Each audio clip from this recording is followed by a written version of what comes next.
Estamos aqui para a 20ª aula do nosso curso de elementos de geometria e topologia para físicos. Então, essa aula aqui é extremamente importante, porque após nós termos estudado alguns elementos de topologia básica, hoje nós vamos motivar e definir as variedades diferenciáveis. Então, vamos lá. Estamos iniciando uma nova etapa do curso, a seção que eu chamo de variedades diferenciáveis. Os livros de variedades do Loring Tu e do John Lee, que eu já citei em outras aulas, são pertinentes aqui também, mas eu vou tentar passar para vocês como referência os livros do Rentelm e do Baez e Muniain. O do Rentelm eu já citei várias vezes em outras notas de aula. Esse livro aqui está na ementa da disciplina, mas acho que é a primeira vez que eu cito explicitamente aqui, tá? Vamos lá. Embora muita coisa que eu tenha feito aqui, o exemplo que eu criei, a forma como eu conduzi, são próprios, não estão exatamente iguais em nenhum livro, tá bom? Então vamos lá, vamos começar aqui com uma motivação e preliminares para o nosso conceito de variáveis diferenciáveis. É uma longa sessão de motivação e preliminares, tá bom, pessoal? Ó, primeiro eu vou começar aqui com uma certa tentativa de mostrar a grande figura, digamos assim, né, uma grande imagem do que a gente quer fazer. Nós sabemos que a essência da matemática é a abstração, embora muitas vezes a gente goste de ver exemplos mais concretos, só que a ideia da abstração não é só uma elegância por si mesma.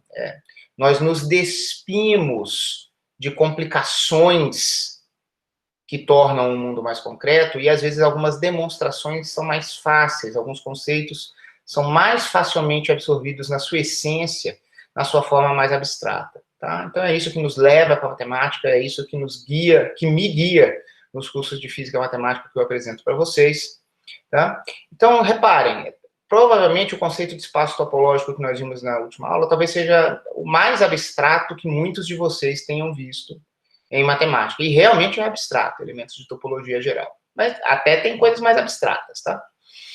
Mas certamente é o mais abstrato que muitos de vocês já viram.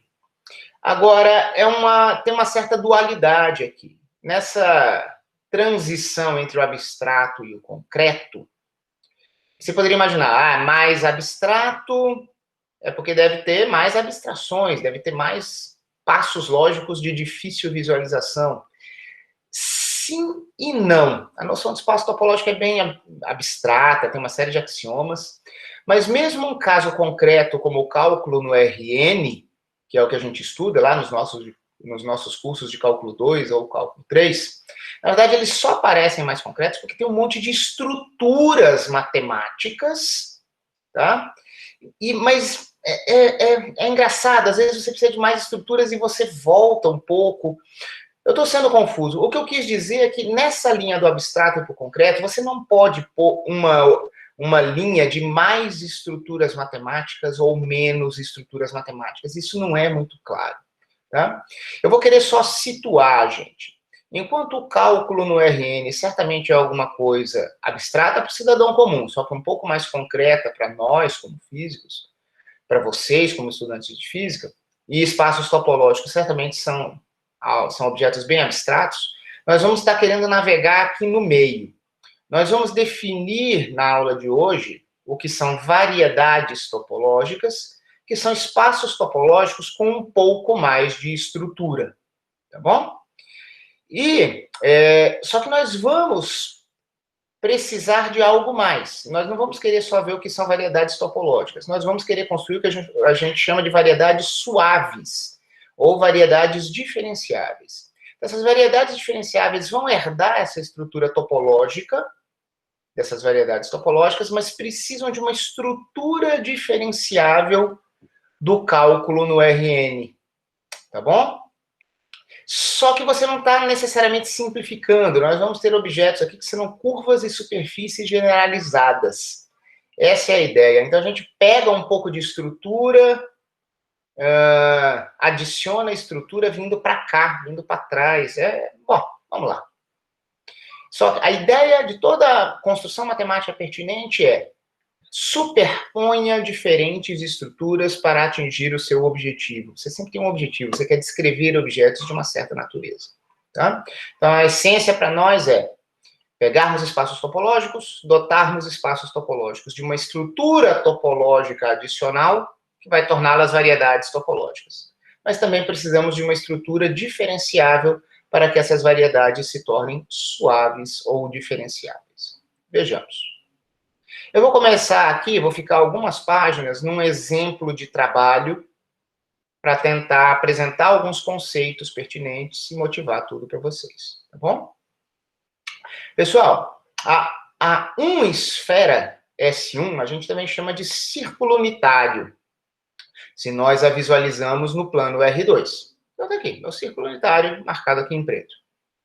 Tá bom?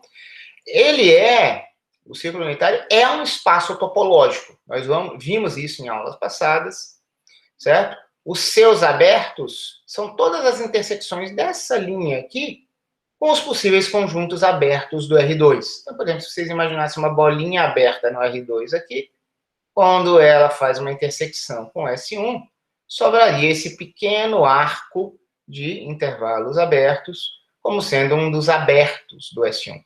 Nós sabemos que para definirmos uma topologia, um espaço topológico, precisamos saber quem são todos os abertos. Pois bem, eu vou pegar aqui o meu círculo unitário e vou definir uma função do intervalo fechado de 0 a 2π nela. E essa função é dada da seguinte forma.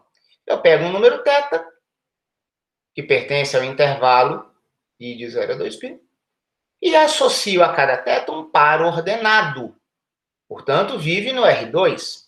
Só que esse par ordenado tem componentes cosseno θ e seno θ.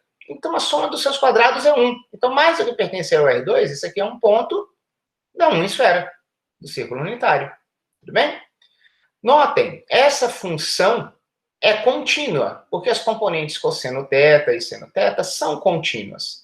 Só que o nosso círculo unitário não é homeomorfo àquele intervalo 0 a 2π. Eu marco o intervalo de 0 a 2π, aqui, ó, põe as extremidades 0 a 2π, marquei-as como bola cheia, porque esses pontos estão incluídos. Eu poderia ter pintado aqui um pouco mais grosso de preto, todos os pontos de 0 a 2π. Pessoal, vocês devem se lembrar o que é um homeomorfismo. Tá? Dois espaços topológicos são homeomorfos se há uma bijeção entre eles, uma função inversível, e tanto a ida é contínua, quanto a volta é contínua. Tá bom? Então, não adianta a gente ter uma função contínua só na ida. Pode ser que a volta ou não exista ou não seja contínua. Tá bom? Quando tivermos algum defeito de algum desses tipos, nós não teremos dois espaços homeomórficos. Nós não teremos espaços topologicamente equivalentes. Vejamos. Notem. Aqui eu marquei esses intervalinhos só para ilustrar que essa ida de I para S1 é contínua. Por quê? Porque nós temos como olhar abertos no contradomínio e ver que as suas pré-imagens são abertas também. Então, por exemplo, ó, né, porque essa é a definição topológica de continuidade, certo? Quando nós temos dois espaços topológicos, uma função entre eles é contínua, se as pré-imagens de todos os abertos no contradomínio forem abertos no domínio. Tá? Então, aqui eu marquei alguns abertos com diferentes cores no contradomínio e marquei as suas pré-imagens, como, por exemplo, essa aqui em vermelho, lá no domínio. Tá bom? E são abertos. Então, essa função é contínua. Não estou demonstrando nada, estou apenas ilustrando, evidentemente. Porém, essa função não poderia jamais ser um homeomorfismo. Por quê? Porque ela nem inversível não é. Porque, ó, f de 0 e f de 2π, olhem quem é a nossa função. Chegam no mesmo ponto. F não é inversível porque ela nem mesmo é injetora. F de 0 é f de 2π. Então, jamais poderíamos ter um homeomorfismo. E nós nunca esperaríamos ver um homeomorfismo entre um objeto, onde poderíamos ter uma trajetória periódica, e um outro objeto topológico em que não haveria tal periodicidade, certo? Aí, só que alguém pode pensar, tudo bem, professor, entendi, o 0 e o 2π têm a mesma imagem. E se eu tirar o 2π do meu conjunto? Tiver um novo intervalo aqui em que eu tiro um único ponto. E restringir a minha função f, restringi-la a esse novo domínio. Tá? Eu apresentei em aulas anteriores como que a gente representa a restrição de uma função a um domínio novo, contido no domínio anterior. Bom, será que isso resolve? Essa função, ela vai se tornar inversível nesse novo domínio, mas a sua inversa será descontínua. Então, mesmo como a inversa pode existir, mas será descontínua, também não será um homeomorfismo. Eu vou, mais uma vez, ilustrar aqui qual é o problema. Tá? Não é uma demonstração, evidentemente. Então, ó, a gente tem o mesmo intervalo de 0 a 2π, o 0 continua incluído, só que agora eu coloco bola aberta aqui no 2π. Foi esse ponto que eu tirei, para construir um novo domínio. O problema, pessoal, é que no S1 não tem buraco nenhum. Então, dois pontos como esses aqui, ó, marcados em verde e vermelho, são pontos próximos, tá bom? Eles são pontos próximos. Só que nós teríamos partido de pontos... Bom, vamos lá. A função f seria daqui para cá. A inversa é que é descontínua, tá? A função inversa iria de S1 para esse novo intervalo. Então, tudo bem, não tem nenhum problema no que eu estou falando. Eu estaria pensando na função inversa. Nós veríamos pontos próximos, por exemplo, deste ponto aqui, e eles seriam mapeados pela função inversa em imagens distantes. Repito, óbvio que é só uma ilustração, não é demonstração de nada, mas a essência do problema está marcada aqui. Nós teríamos um ponto de descontinuidade aqui no que nós chamaríamos de um zero, usando as nossas coordenadas do R2. Tá bom? Pontos próximos aqui, ó, ele e um deles, por exemplo, podíamos pensar no ponto 1, 0 e no verde, ou no ponto 1, 0 e no vermelho, eles teriam imagens distantes. Tá? E se nós estivéssemos fazendo uma outra construção? Espera aí, professor, tá bom. Tirar o 2π não funcionou. Tirar o 2π não funcionou. Eu acredito que eu não vou ter uma inversa contínua ainda. Mas se agora eu fizer o seguinte, então deixa eu tirar o outro ponto. Olhem que eu destaquei aqui qual é a mudança. É um novo intervalo, que eu chamei aqui bizarramente de I2 certo? Em que agora eu sou aberto nas duas extremidades. Eu sei que eu não vou ter imagem aqui no ponto 1, 0, onde a gente costuma iniciar o nosso círculo unitário em trigonometria, certo? Então, claro que também eu não podia querer ver o S1 puro. Então, deixa eu tirar esse ponto. Então, eu vou estar marcando aqui em preto, ó, o S1 menos esse leste aqui, certo? Norte, sul, leste, oeste. Tá? E tenho agora esse meu novo intervalo de duas extremidades abertas. Será que agora eu tenho um homeomorfismo? Tem. Agora você tem. Nota que você roubou um pouco, porque você tirou um ponto do seu S1. Mas agora você tem um homeomorfismo. E, de novo, é ilustrativo, não é uma demonstração, mas é claro que aqui nós teríamos a possibilidade de deformarmos continuamente este novo conjunto para que ele atingisse essa forma aqui, verde para verde. Tá? Vou chamar isso aqui, informalmente, de desenrolar o fio que estava no círculo. Tá? E tem uma inversa que é enrolar. Pessoal, sempre temos que ter essas imagens das nossas construções topológicas, tá? Então, sim, aqui seria um homeomorfismo, porque eu posso fazer esse processo de desenrolar e enrolar sem nenhuma perda de informação, popularmente falando, tá? Só que isso foi um roubo, eu tirei um ponto do meu S1, tá bom? Vamos só ver, já que agora a gente teria um homeomorfismo, que conclusão que a gente pode fazer. Pessoal, eu estou usando esse exemplo, eu vou começar a introduzir alguns termos que vão valer para variedades diferenciáveis em geral, tá? Então, aqui é importante, ó. Nesse caso, em que eu abri um buraco no S1, uma única carta vai descrever todo o espaço topológico. Pessoal, o que eu chamo de carta? Carta é eu escolher um aberto do meu espaço topológico e uma função φ. Olha o que eu tinha chamado de φ aqui em cima. É uma função que mapeia pontos do meu espaço topológico arbitrário, curvo, retorcido, em um espaço euclidiano. Pode não ser a reta real, mas é um trecho aberto da reta real. Tá bom? Então, essas funções φ farão essa função, tá? De mapear da variedade qualquer, embora eu não tenha dito o que é variedade ainda, para um espaço euclidiano. E aqui eu só precisei de uma única carta, porque, na verdade, uma única função foi capaz de resolver todo o problema. Uma única função é capaz de resolver todo o problema. Então, vamos lá.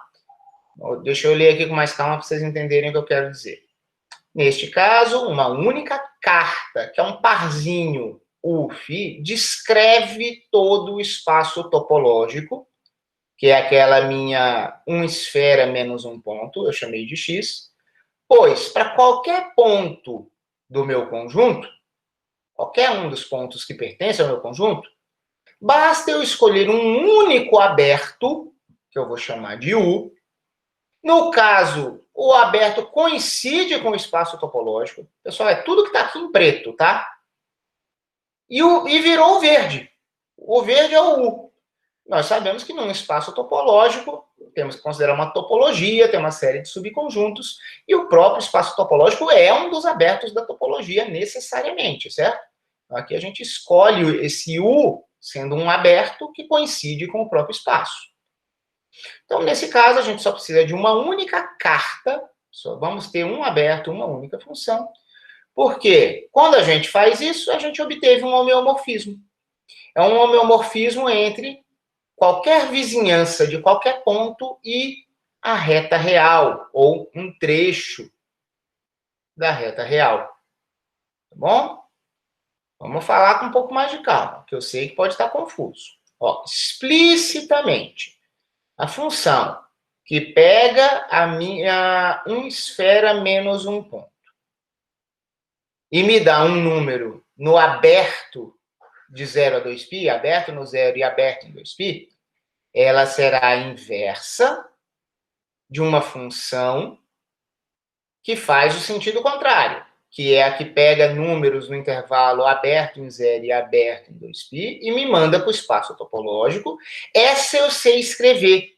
Essa função aqui, para cada θ, vai me dar o parzinho ordenado cosseno θ e seno θ. Então, olha só, pessoal, essa função que vai do escalar para o pontinho do plano, na verdade, pontinho do S1, eu a chamei de φ menos 1. Olha ela aqui, é o enrolar, ó, que pega um ponto daqui e vai para cá. Mas por que eu chamei essa função de φ menos 1? Porque eu quero reservar o nome φ para uma função que vai do objeto maluco para o objeto euclidiano. Tá bom? Então, é isso que eu chamo de φ. Eu escolho um aberto do meu espaço topológico, que coincidiu neste exemplo simplíssimo com o próprio espaço topológico, e tenho uma função que vai desse espaço topológico para um aberto de um espaço euclidiano. Tá? Só que eu não sei escrever isso aqui de um jeito muito simples. Não é impossível, não, mas eu não sei escrever. Mas eu sei que essa função é a inversa da que vai daqui para cá. E essa que vai daqui para cá, eu sei escrever. Eu pego um escalar e me dou um ponto no S1, menos um buraco. Tá aqui, ó. É a função que a gente tinha dado antes. Tá bom? Mas, ó, por que eu falei desse cara que é o círculo unitário com buraco? Na verdade, eu quero falar do círculo unitário. Então, vamos voltar para ele, certo? É que eu usei, pessoal, aquele caso anterior ali para ilustrar a ideia essencial. Vocês viram que a gente tentou trabalhar com o S1 antes e nós não conseguimos. Por mais que a gente brincasse ali, tira o 2π do intervalo, agora tira o 0 do intervalo, vamos ver, será que eu consigo construir um homeomorfismo? Uma função que vai de forma contínua, mas que tem volta de forma também contínua? Nós não conseguimos. E é impossível fazer isso. Você jamais teria uma objeção como essa. E isso é recompensador. Porque o que quer que seja topologia, eu não quero dizer que o S1 pudesse realmente ser equivalente a um intervalo aberto na reta real. Tá? É impossível. Então vamos lá, vamos voltar a nossa atenção para o S1. Pessoal, a gente tem como estabelecer, digamos assim, certos mapas entre o S1 e intervalos da reta real. Só que a gente vai precisar de duas cartas. Olha só, nós queremos S1, só que nós vamos precisar de um atlas. Um atlas, pessoal, lembrem-se dos antigos atlas nas bibliotecas das escolas, são coleções de mapas, certo? Então, aqui nós vamos precisar de um atlas com pelo menos dois mapas, que na verdade a gente chama de cartas aqui nesse conceito. Dois mapas que sempre tem um aberto, onde elas são válidas. Então, eu vou ter aqui um certo aberto e uma função nele. E vou ter um outro aberto e outra função nele para que todo ponto da uma esfera tenha uma vizinhança localmente euclidiana. Vamos ver isso com figuras? Vamos ver isso com figuras. Ufa, ficou confuso, né? Então vamos tentar esclarecer. Mas até a figura é um pouquinho carregada aqui. Vamos olhar com calma, bom? Ó, olhem aqui, bem mal desenhado, desculpem o defeito, mas aqui é o meu bom e velho círculo unitário, a minha esfera S1, marcada aqui em preto, tá bom? Vocês se lembram que a gente não conseguia construir um homeomorfismo desse cara, fosse para o 0 a 2π fechado, quer você abrisse uma extremidade, quer você abrisse a outra, porque se você abrisse a outra, você tinha que excluir um ponto do S1, tá bom? Só que agora eu quero que vocês pensem da seguinte forma. Olhem o S1 aqui como um todo, tá bom? E aí, eu vou construir dois abertos distintos no S1. Claro que eu estou pensando em subconjuntos do S1, então eles deveriam estar marcados dentro do próprio preto. Só que eu usei cores diferentes e fiz um pequeno desvio desses dois conjuntos aqui para facilitar a nossa visualização, tá bom? Então, olhem aqui, por exemplo, este conjunto aqui marcado em verde. Vocês percebem que esse conjunto marcado aqui em verde é exatamente o que eu defini na página anterior, que é a minha esfera sem o leste, certo? Pessoal, isso aqui é um aberto...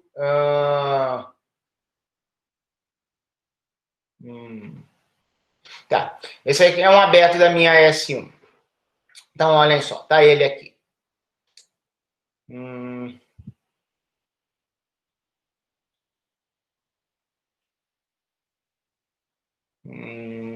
Tenho medo que eu possa ter cometido algum erro aqui.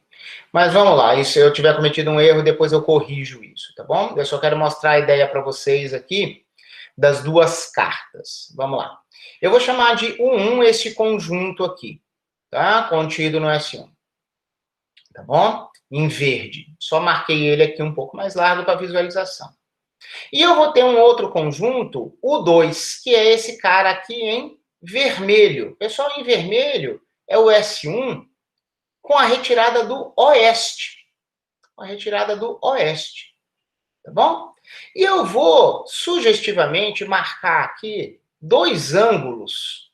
Um ângulo θ, que é o ângulo que a gente costuma usar em trigonometria, porque, de certa forma, ele é induzido por essa reta aqui que vai da origem hipotética, que não pertence ao S1, tá bom? Até o leste, a gente marca um ângulo. Só que agora que eu abri um buraco aqui, eu vou marcar um outro ângulo aqui que eu chamo de alfa. Por quê? Por que eu marcaria a partir daqui? Porque eu estou no sentido anti-horário e eu tenho aqui uma reta imaginária ligando a origem ao oeste. Então, eu poderia marcar um outro ângulo aqui. Bom?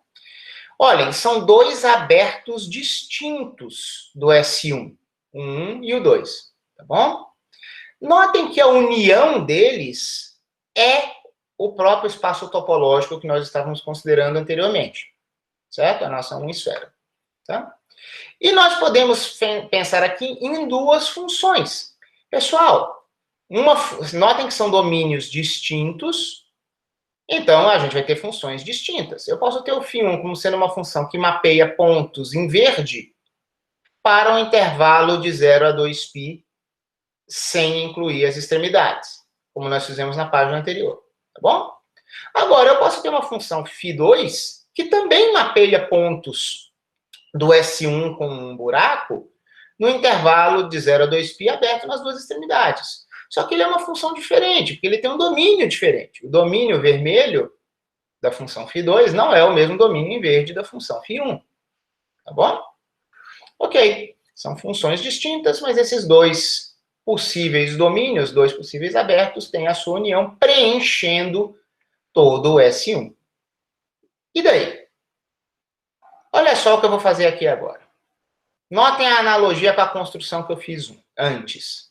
Eu vou chamar de φ1 a função que me leva não do S1 completo, mas desse conjunto que eu chamei de U1 para o I dois tios. Pessoal, essa aqui é a construção da página anterior. O que eu chamei aqui de U1 é exatamente o círculo unitário menos o leste, tá bom? Indo para o intervalo de 0 a 2π aberto nas extremidades. Então, é a função φ da página anterior. Só que agora eu vou chamá-la de φ1, porque eu tenho uma outra participante aqui desse processo, tá? Mas essa φ1, então, ela é a inversa da sua inversa, que faz o θ ser mapeado em cosseno θ seno θ. Exatamente o que nós fizemos na página anterior. Só que agora a gente tem que tomar um cuidadinho com a outra, porque agora nós vamos ter também uma φ2, que vai do aberto U2 para o I dois tios, e ela será a inversa de uma que faz o sentido oposto, que pega números de 0 a 2π e me dão posições no S1. Só que eu vou interpretar essa outra função de uma outra forma. Olha só, em termos de uma descrição funcional, ela é a mesma função. Eu pego um ângulo e vou ter cosseno de um ângulo, seno do ângulo. Isso não muda, tá bom? Só que por causa da posição do meu buraco, o que eu interpreto aqui como alfa é um ângulo diferente do que eu tinha antes. É uma outra coordenada. Pessoal, nós poderíamos imaginar um movimento circular uniforme e nós poderíamos ter um observador que mede posições angulares da partícula no seu MCU usando a coordenada θ. Mas poderíamos ser que tivéssemos um outro observador que tivesse começado a marcar ângulos a partir dessa posição. Digamos que ele tivesse parado nessa posição para observar o movimento da partícula. Então, a partícula, em cada posição, teria um raio vetor que teria varrido um ângulo diferente do primeiro observador. Certo? É uma mudança de sistema de coordenadas. Tá? E esses termos são importantes. Vamos ver. Então, uau! Que diabo foi isso? A ideia é: temos objetos topológicos, espaços topológicos como o S1, que não podem ser colocados numa bijeção contínua com pedacinhos de espaços euclidianos, no caso da reta real. Pelo menos não pegando o domínio todo. Só que se nós quebrarmos o domínio em duas ou mais partes, que unidas reconstituam o todo, nós podemos ter não um mapa, mas dois mapas, que na verdade nós preferimos chamar de cartas aqui, sendo bem específico, cada carta envolve o domínio e a função, e nós podemos navegar no nosso mundo se nós usarmos essas duas cartas, tá bom? Neste meu exemplo. Então vamos lá, alguma terminologia aqui. Alguns autores chamam as próprias funções φ1 e φ2 de cartas. Eu não vou nem jurar que eu não vou cometer esse erro de terminologia em algum momento, porque na informalidade a gente vai falando, tá bom? Mas oficialmente, quando eu parar para não me perder, certo? Eu não vou fazer isso, não vai ser o nosso caso, tá bom? Na verdade, eu vou chamar cada uma dessas funções de mapa de coordenadas, tá? Traduzindo do inglês, né, coordinate maps. Alguns autores chamam de mapas de coordenadas locais, ou ainda a gente pode chamar de sistema de coordenadas, ou sistemas de coordenadas locais. tá? São termos usados aí na literatura. Eu fiz questão de falar do θ e do alfa aqui para mostrar exatamente que nós poderíamos ter diferentes coordenadas para localizarmos pontos no nosso espaço. Tá bom? Então, vamos ter aí, cada uma das funções vai ser um mapa de coordenadas ou sistema de coordenadas. Tem autores que chamam de sistemas de coordenadas não só as funções, mas o próprio parzinho domínio-função. Eu não vou fazer isso, mas estejam atentos. Tá? Só que cartas, o que eu chamei puramente de cartas, também são chamadas de cartas locais ou cartas de coordenadas. Tá bom? Carta, para mim, vai ser um parzinho. Domínio e função daquele domínio para um espaço euclidiano. Tá? Notem que φ1 e φ2, aqui no caso, elas estavam com imagens naqueles meus intervalos. Então, eram imagens que viviam no R1, tá bom? Então, aqui é um caso super simples, porque elas só têm uma coordenada local.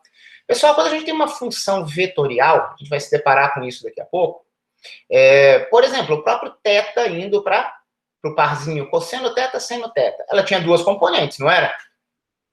Beleza. Então, lá a gente teria duas componentes.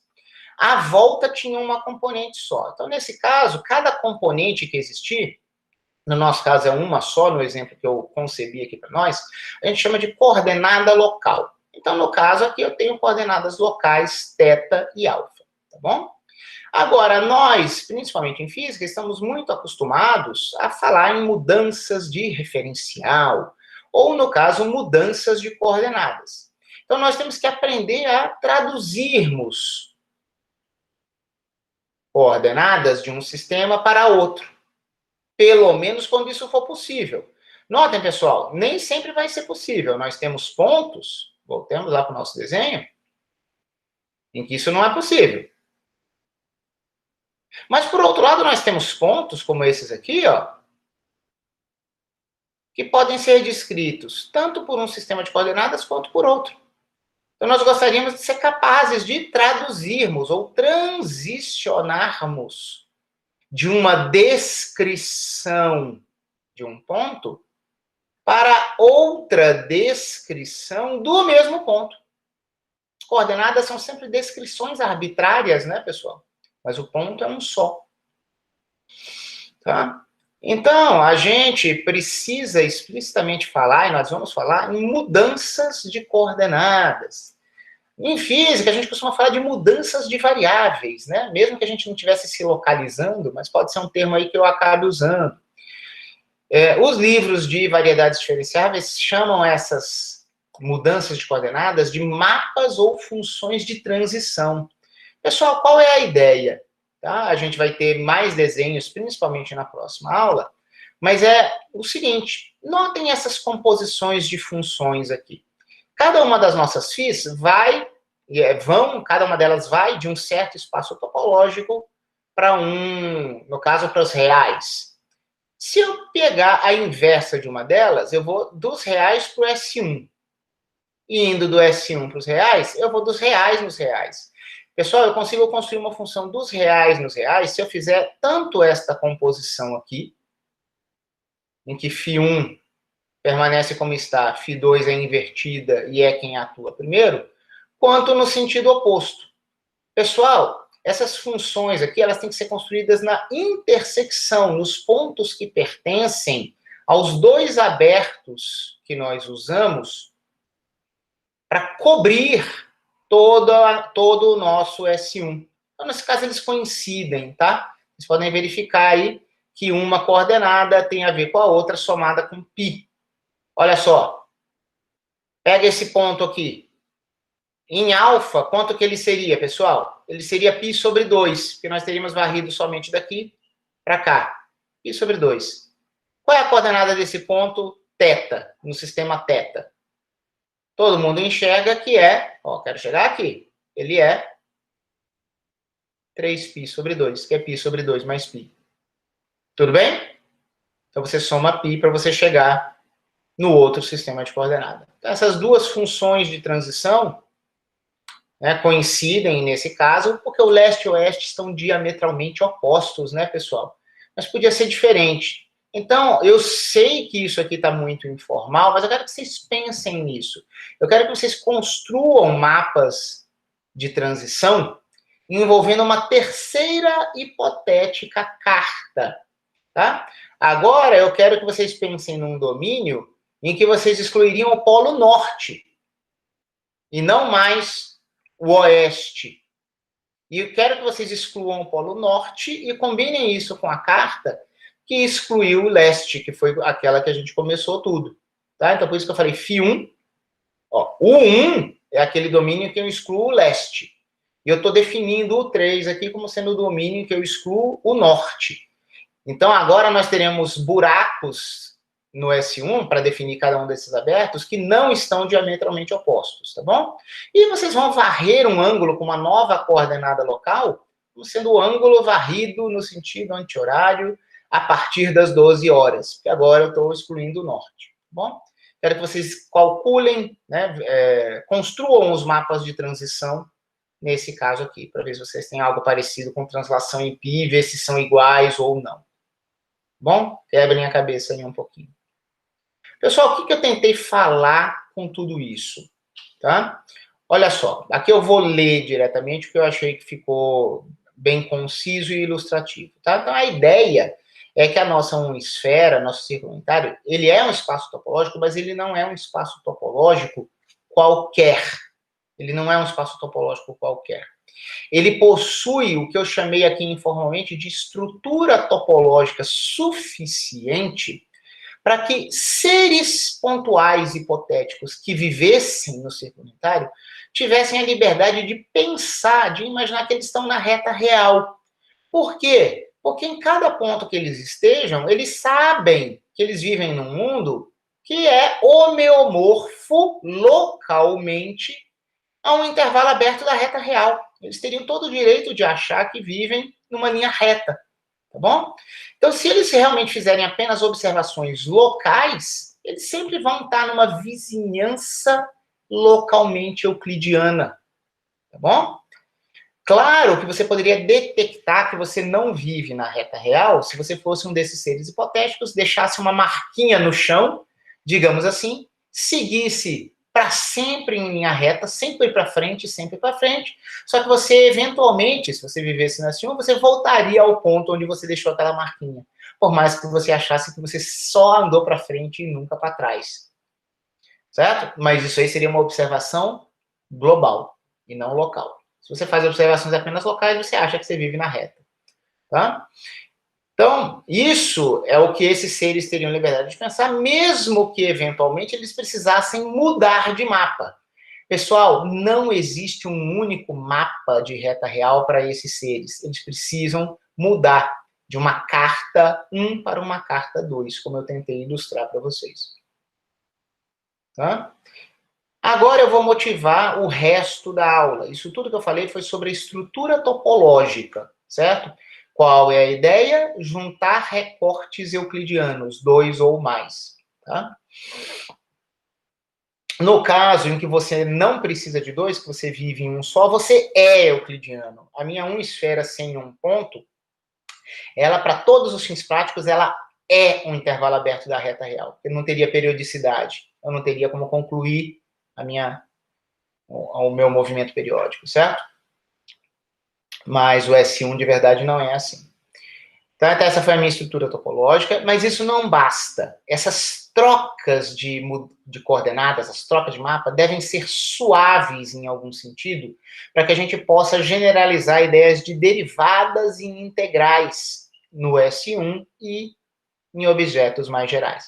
Então, eu vou precisar aqui, nessas minhas preliminares, falar sobre suavidade, cálculo.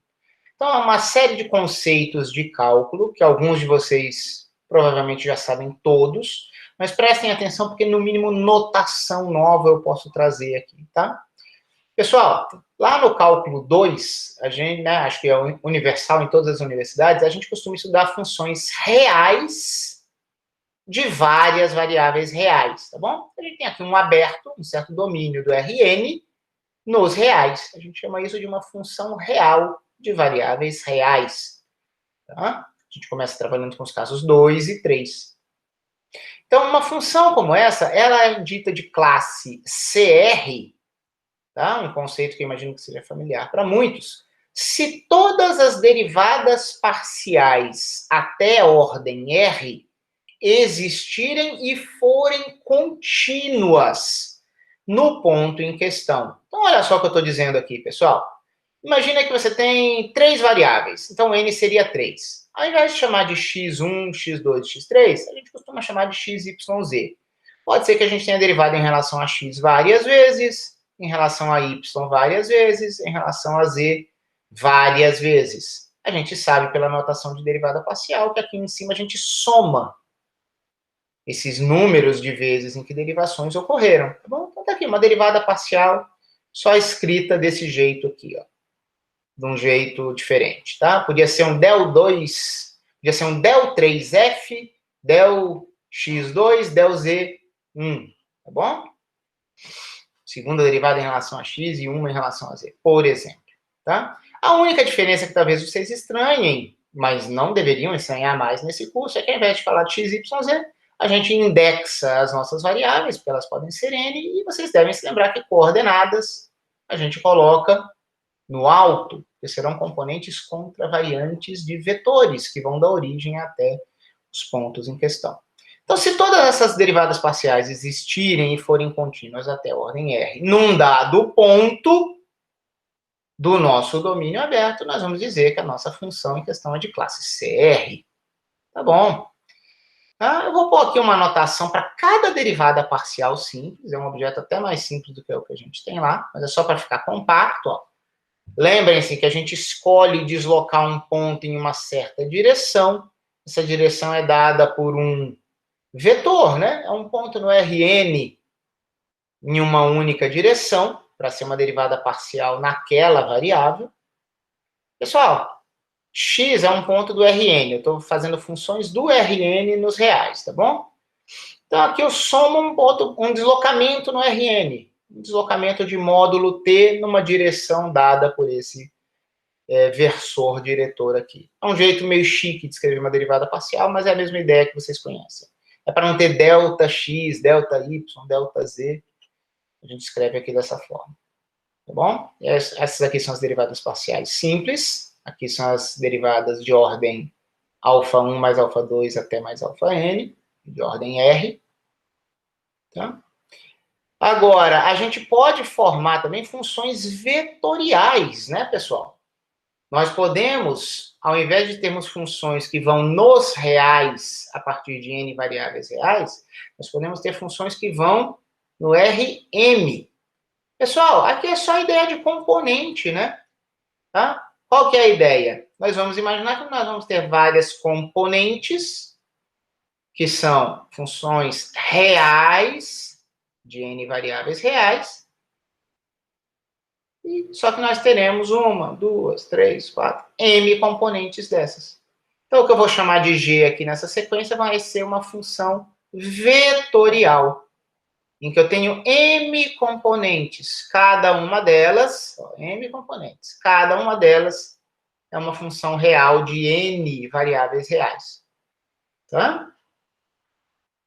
Nós vamos dizer que a própria G também é de classe CR, se cada componente for de classe CR. Essa G, a gente diz que ela é diferenciável, sem maiores adjetivos, se existir uma aplicação linear, se existir um mapa linear do Rn e no Rm, em que isso aqui seja verdade. Pessoal, não sei se vocês se lembram, os livros de cálculo 2, principalmente do Guidorize, trazem exemplos bizarros em que nós podemos ter funções reais, de várias variáveis reais, em que todas as derivadas parciais existem e ainda assim a função não é diferenciável. Certo? Pelo menos existem as de ordem 1. É possível você ter uma função em que toda derivada parcial de ordem 1 exista, e ainda assim a função não é diferenciável. Então, a gente precisa de um critério de diferenciabilidade diferente. Então, nesse caso aqui, alguns de vocês podem ter estudado isso em cálculo, outros não.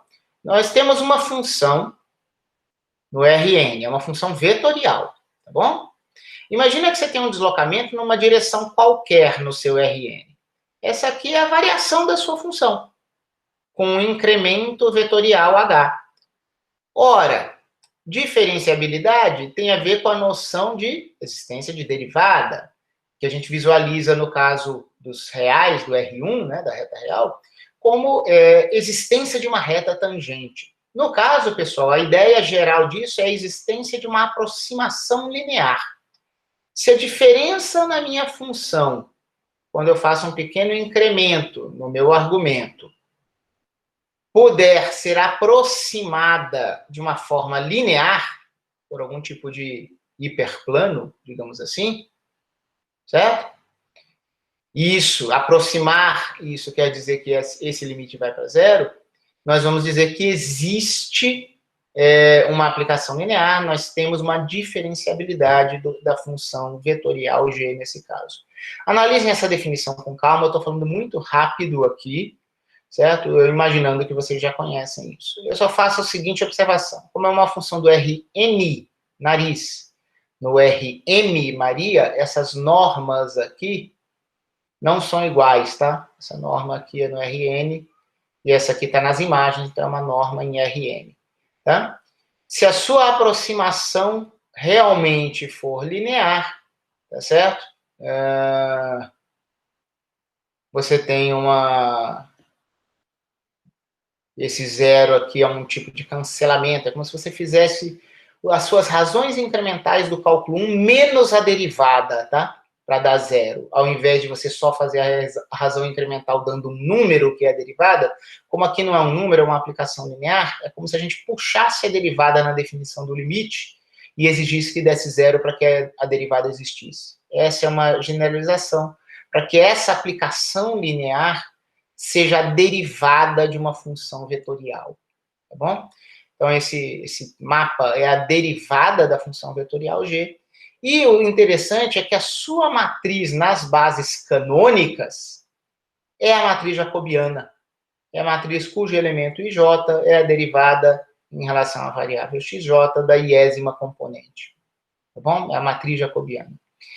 E essa matriz tem um determinante super importante que a gente chama de determinante jacobiano ou pura e simplesmente jacobiano.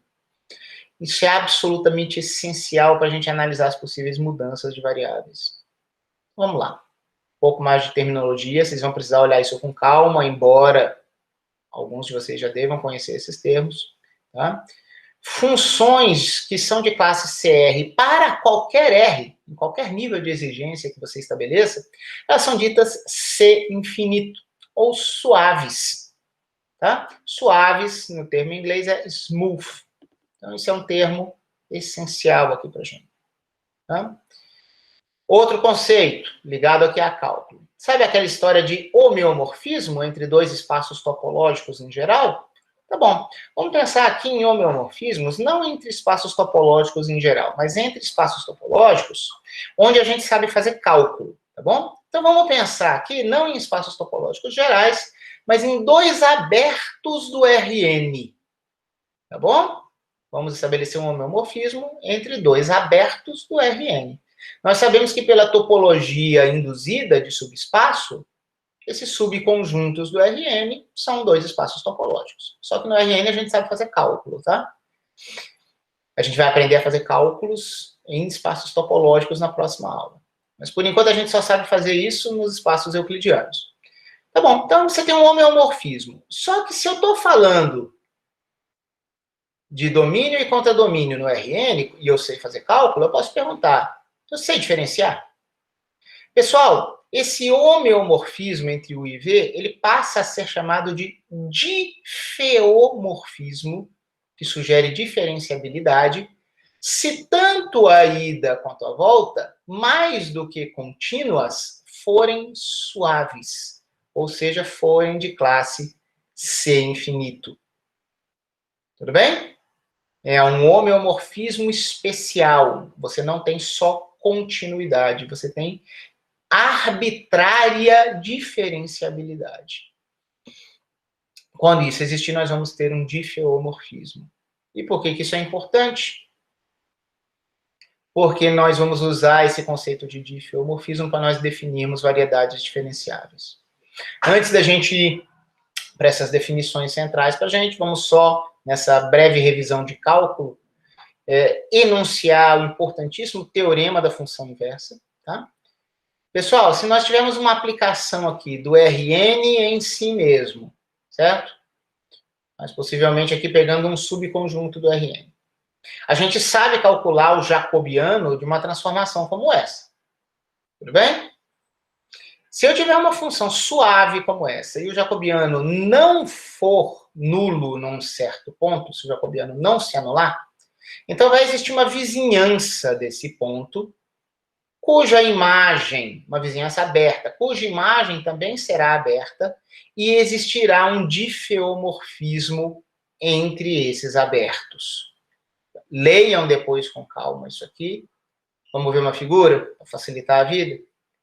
Tá? Imagina que você está no Rn e tem uma função f suave. Você está aplicando essa função não no Rn como um todo, mas num domínio W. Tudo bem? Então, é uma função suave f de W contida no Rn para o Rn. Imagina que você tem um ponto dentro do seu domínio e nesse ponto o jacobiano não é nulo. Isso é hipótese para eu poder enunciar o teorema. Achei um ponto dentro de W onde o jacobiano não se anula. Ah, ele não se anula? Então existe uma vizinhança dele, U, que agora eu garanto que seja aberto. Notem que eu não tinha dito nada sobre o W, tá? Mas se tem um ponto onde o jacobiano não se anula, eu garanto que tem um aberto dentro do W, que a imagem desse aberto U é esse V aqui, vai ser um aberto em torno do F de A. E se a gente ficar concentrado agora em fazer uma volta definida só nesse V, que é a imagem do conjunto U, nós temos um difeomorfismo entre esse espaço topológico U e esse espaço topológico V. E mais do que isso, já que o jacobiano aqui não era nulo, eu sei também que o jacobiano aqui também não será nulo. Tá? E a matriz jacobiana que me leva daqui para cá vai ser a inversa da que faz o sentido oposto. Então está sendo dito isso aqui de uma forma bem malucona, mas vai existir um difeomorfismo de U a V, a mesma F, só que restrita a U, e tendo como contradomínio V, será um difeomorfismo. U e V serão espaços topológicos equivalentes, como subespaços que são do Rn. E a gente sabe relacionar uma mudança de variável daqui para cá e vice-versa. Porque o jacobiano, num certo ponto da transformação inversa, será o inverso da transformação jacobiana da ida, da matriz jacobiana da ida. Tá bom? Se você tem uma matriz inversível, o seu determinante não é nulo. E o determinante da inversa também não é nulo. Tá? Mas, principalmente, existe um difeomorfismo, uma equivalência topológica suave entre U e V. Uau! Estamos numa longa aula, mas que agora vai estar próxima do seu encerramento. Agora eu espero ter motivado, embora seja bem difícil, as minhas definições principais, tá? Nós não temos muito tempo, né, pessoal? Não tem jeito. Esse curso exige alguma reflexão fora dessa aula mesmo, tá? Pessoal, uma variedade topológica M, nós vamos usar a letra M porque o termo em inglês para variedade é manifold.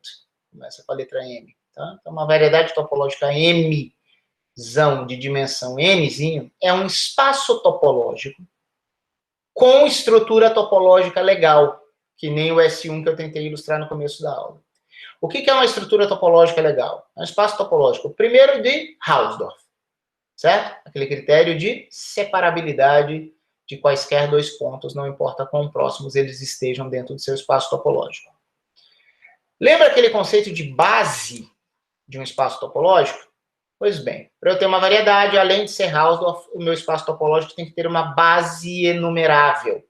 Base é um conjunto mínimo de abertos, cuja união gera toda a topologia. Tudo bem? Só que nós poderíamos ter bases contínuas, que não dariam para ser enumeradas. Enumerável, para mim, é finito ou infinito enumerável, né? Que você pode rotular. 1, 2, 3 e assim por diante. Tem uma bijeção com os números naturais. Bom? E, além disso, além de ser um espaço topológico de Hausdorff de base enumerável, tem que ser um espaço localmente euclidiano de dimensão n. O que eu quero dizer que é um espaço topológico localmente euclidiano de dimensão n? Lembra aquela história das duas cartas lá para o S1? Então, ou seja, tem que existir um atlas, ou seja, uma família de cartas, tal que a união dos nossos abertos recobrem todo o espaço topológico, que nem o meu U1 e o 2 lá no meu exemplo. E cada um dos meus mapas de coordenadas, que levam pontos da variedade, em geral, para o Rn, seja um homeomorfismo. Lá no caso do S1, pessoal, a gente estava indo para intervalinhos contidos na reta real. Aqui, em geral, nós estamos indo para abertos, que são as imagens dos domínios, que vão estar contidas no Rn. Então, é isso que eu digo que ser localmente euclidiano de dimensão n. Todo e qualquer ponto P da minha variedade deve admitir uma vizinhança aberta homeomorfa ao Rn, para que eu tenha uma variedade de dimensão n. Isso é uma variedade topológica, pessoal. Tá bom? Só que, para a gente poder fazer cálculo, nós não queremos simplesmente ver a topologia, pura e simplesmente. Nós precisamos de uma estrutura diferenciável. Pessoal, se aquelas nossas FIs, os nossos mapas de coordenadas, se mais do que homeomorfismos, se eles forem difeomorfismos, e mais do que isso, difeomorfismos compatíveis, lembra daquelas mudanças de coordenadas lá, em que eu fiz a composição de uma delas, foi inversa da outra? Isso é uma questão de compatibilidade. É você estar navegando no globo e poder mudar de mapa, de um mapa para outro, mapas pertinentes para a região do mundo onde você está, sem se perder, de uma forma que não dê problema. Então, uma variedade topológica torna-se uma variedade diferenciável, ou variedade suave, smooth manifold, certo? Se a munimos, a variedade topológica, se a munimos também de uma estrutura diferenciável. Então, qual é a ideia? Todo par de mapas de coordenadas tem que ser mutuamente compatível. Tem dois caras, eles têm que ser compatíveis, perdão. O que é compatibilidade? Se você estiver falando de domínios que não se interceptam, esquece, tá bom, você já disse que é compatível, porque eles não estão em contradição um com o outro. Agora, se eles tiverem uma intersecção não vazia, vocês lembram lá naquele meu exemplo que eu tirei o leste e o oeste, mas tinha um monte de pontos em comum, né? Tá bom. Então, nos pontos onde você tem dois mapas de coordenadas valendo, toda e qualquer mudança de coordenadas entre os dois mapas, que são expressas dessa forma aqui, tem que ser um difeomorfismo. Tem que ser suave, tem que ser de classe C infinito. Tá? Então, com isso, a gente consegue navegar numa variedade usando os diferentes mapas e transicionando suavemente de um mapa para outro. Tá? Se alguém quisesse uma explicação super, hiper, ultra rápida, uma variedade diferenciável é um espaço topológico localmente euclidiano. Você sempre casa retalhos euclidianos para formar essa sua variedade. E, além disso, você pode fazer cálculo com a suavidade que você quiser. É essa a ideia. Só que a gente precisava falar um pouquinho mais. Isso é super pesado. Leiam, reflitam, leiam livros complementares ao que eu estou falando. Eu vou falar mais sobre isso, e principalmente sobre essas funções de transição aqui, esses mapas de transição, na próxima aula. Aguardem apenas eu encerrar a gravação.